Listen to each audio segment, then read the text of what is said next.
കണ്ണൂർ സർവകലാശാല ചോദ്യപേപ്പർ ചോർച്ച നമുക്കറിയാം. ഈ ചോർച്ചയിൽ പരീക്ഷകളുടെ സുതാര്യത ഉറപ്പാക്കാനുള്ള നടപടികൾ സർവകലാശാല ആരംഭിച്ചിട്ടുണ്ട്. വലിയ വിവാദമായി പിന്നീട് ഈ എല്ലാവർക്കുമെതിരെ നടപടിയുമൊക്കെ വന്നതാണ്. ഇപ്പോൾ ഈ കോളേജുകളിലും പുറത്തുനിന്നുള്ള അധ്യാപകർ നിരീക്ഷകരായി എത്തും എന്നുള്ളതാണ് ഏറ്റവും പുതിയൊരു അപ്ഡേറ്റ്. ഇതിനായി 70 അധ്യാപകരുടെ ലിസ്റ്റൊക്കെ തയ്യാറാക്കിയിട്ടുണ്ട്. ആവശ്യത്തിനുള്ള അധ്യാപകരുടെ പട്ടിക തയ്യാറാകുന്നതോടെ ഗവൺമെൻറ് കോളേജുകളിലും നിരീക്ഷണം ഏർപ്പെടുത്തും. നിഖിലാണ് വിവരങ്ങളുമായി നമുക്കിപ്പം ഉള്ളത്. നിഖിൽ, ഈ പരീക്ഷയുടെ രഹസ്യ സ്വഭാവം കാത്തു സൂക്ഷിക്കുന്നതിൽ അധ്യാപകരടക്കം പൂർണ്ണമായും പരാജയപ്പെട്ടു എന്നുള്ളതായിരുന്നു FIR അടക്കം ഉണ്ടായിരുന്നത്. ഈ അധ്യാപകർക്കെതിരെ നടപടിയുമൊക്കെ വന്ന സംഭവമാണ്. എന്താണ് ഇതുമായി ബന്ധപ്പെട്ടുള്ള ഏറ്റവും പുതിയ update? Nikhil, good morning. Good morning Sethu. ഈ കണ്ണൂർ സർവകലാശാലയിലെ പരീക്ഷാ പേപ്പർ ചോർന്ന സംഭവവുമായി ബന്ധപ്പെട്ട് ഏതായാലും കർശനമായ നടപടികളിലേക്ക് കടക്കുകയാണ് കണ്ണൂർ സർവകലാശാല.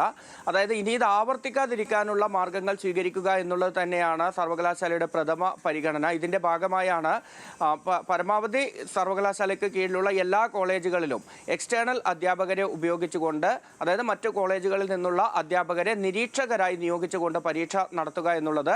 അങ്ങനെ നിയോഗിക്കുന്ന അധ്യാപകർ, ആ അധ്യാപകരുടെ സാന്നിധ്യത്തിൽ മാത്രമായിരിക്കും ഈ പ്രിൻസിപ്പലിന് മെയിൽ വഴി അയച്ചു നൽകുന്ന ചോദ്യപേപ്പർ ഡൗൺലോഡ് ചെയ്യാൻ സാധിക്കുക. അങ്ങനെയുള്ള ഒരു നടപടിയിലേക്കാണ് ഏതായാലും പോകുന്നത്. പാലക്കുന്ന് ഗ്രീൻവുഡ് കോളേജിൽ ചോദ്യപേപ്പർ അധ്യാപകൻ തന്നെ ചോർത്തി വിദ്യാർത്ഥിക്ക് നൽകിയ സംഭവവുമായി ബന്ധപ്പെട്ടാണ് ഇപ്പോൾ ഇത്തരത്തിലുള്ള ഒരു നടപടിയിലേക്ക് കടക്കുന്നത്. അത് കർശനമായി നടപ്പിലാക്കാൻ തന്നെയാണ് സർവകലാശാലയുടെ തീരുമാനം. പക്ഷേ ഈ പ്രാഥമികമായി അതിന് കണക്കായ അധ്യാപകരുടെ ലിസ്റ്റ് തയ്യാറാക്കുക, അങ്ങനെ എല്ലാ കോളേജുകളിലേക്കും ഒരു നിരീക്ഷകനെ വീതം അയക്കാനുള്ള അധ്യാപകരുടെ എണ്ണം തികയ്ക്കുക എന്നുള്ളതാണ് ആദ്യത്തെ കാര്യം. അതിനുവേണ്ടി അധ്യാപകരുടെ പട്ടിക തയ്യാറാക്കി വരുന്നുണ്ട്. ആദ്യഘട്ടത്തിൽ 70 അധ്യാപകരുടെ പട്ടിക നിലവിൽ തയ്യാറായിട്ടുണ്ട്. ആ അധ്യാപകരെ സർക്കാർ ഇതര കോളേജുകളിലാണ് ആദ്യഘട്ടത്തിൽ ഇത്തരത്തിൽ നിരീക്ഷകരായി അയക്കുന്നത്. ഇന്നലെ മുതൽ തന്നെ ഈ നടപടി, ഈ കാര്യം ആരംഭിച്ചു കഴിഞ്ഞിട്ടുണ്ട്. അധ്യാപകരുടെ എണ്ണം ആവശ്യത്തിന് തികയുന്ന സമയത്ത്, അതായത് എല്ലാ കോളേജുകളിലേക്കും ഒരു അധ്യാപകനെ വെച്ച് ഇങ്ങനെ അയക്കാനാവുന്ന ഒരു സാഹചര്യത്തിലേക്ക് അധ്യാപകരുടെ പട്ടിക തയ്യാറായി കഴിഞ്ഞാൽ ഗവൺമെൻറ് കോളേജുകളിൽ അടക്കം ഇങ്ങനെ എക്സ്റ്റേണൽ അധ്യാപകരുടെ സാന്നിധ്യത്തിൽ തന്നെ ചോദ്യപേപ്പർ ഡൗൺലോഡ് ചെയ്യുന്ന രീതിയിലേക്ക് കാര്യങ്ങൾ പോകും. ഏതായാലും നേരത്തെ ഈ മെയിൽ വഴി പ്രിൻസിപ്പൽമാർക്ക് ചോദ്യപേപ്പർ അയച്ചു നൽകുകയും പിന്നീട് അവർക്ക് നൽകുന്ന പാസ്വേഡ് ഉപയോഗിച്ച് ഈ ചോദ്യപേപ്പർ ഡൗൺലോഡ് ചെയ്തെടുക്കുകയും ചെയ്യുന്ന രീതിക്കെതിരെ വിമർശനം ഉയർന്നിരുന്നു. പക്ഷേ സർവകലാശാലയുടെ ഇപ്പോഴുമുള്ള നിലപാട്, ആ സിസ്റ്റം അത് തകരാറല്ല, അല്ലെങ്കിൽ അതിന് ഏതെങ്കിലും തരത്തിലുള്ള ന്യൂനതകളില്ല. ഈ അധ്യാപകരുടെ ധാർമ്മികതയുമായി ബന്ധപ്പെട്ടൊക്കെയുള്ള പ്രശ്നങ്ങൾ തന്നെയാണ് സർവകലാശാല കാണുന്നത്. കാരണം ഒരു അധ്യാപകൻ തന്നെ ഇത്തരത്തിൽ ചോദ്യപേപ്പർ ചോർത്തി വിദ്യാർത്ഥികൾക്ക് നൽകുന്നു എന്ന് പറയുന്നതിലെ അധാർമികതയാണ് സർവകലാശാല കാണുന്നത്.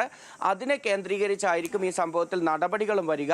മറ്റൊരു കാര്യം, ഈ സെൽഫ് ഫിനാൻസിങ് കോളേജുകളിലൊക്കെ അവരുടെ വിജയശതമാനവും അല്ലെങ്കിൽ മറ്റ് സ്ഥാപനങ്ങളോടുള്ള മത്സരവുമൊക്കെ ഇങ്ങനെയുള്ള കാര്യങ്ങൾ ചെയ്യുന്നതിന് കാരണമാകുന്നുണ്ട്.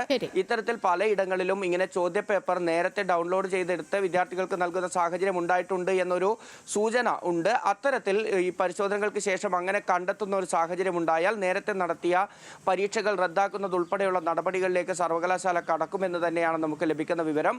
ഏതായാലും ഈ ഗ്രീൻവുഡ് കോളേജുമായി ബന്ധപ്പെട്ട കാര്യങ്ങൾ, ആ കോളേജിന്റെ അഫിലിയേഷൻ റദ്ദാക്കുന്നതുൾപ്പെടെയുള്ള കാര്യങ്ങളിൽ ഒരു ചർച്ച നടക്കുന്നുണ്ട്. 5-ാം തീയതി, മെയ് 5-ാം തീയതി ചേരുന്ന സർവകലാശാല സിൻഡിക്കേറ്റ് യോഗത്തിൽ അതിൽ അന്തിമ തീരുമാനമുണ്ടാകും.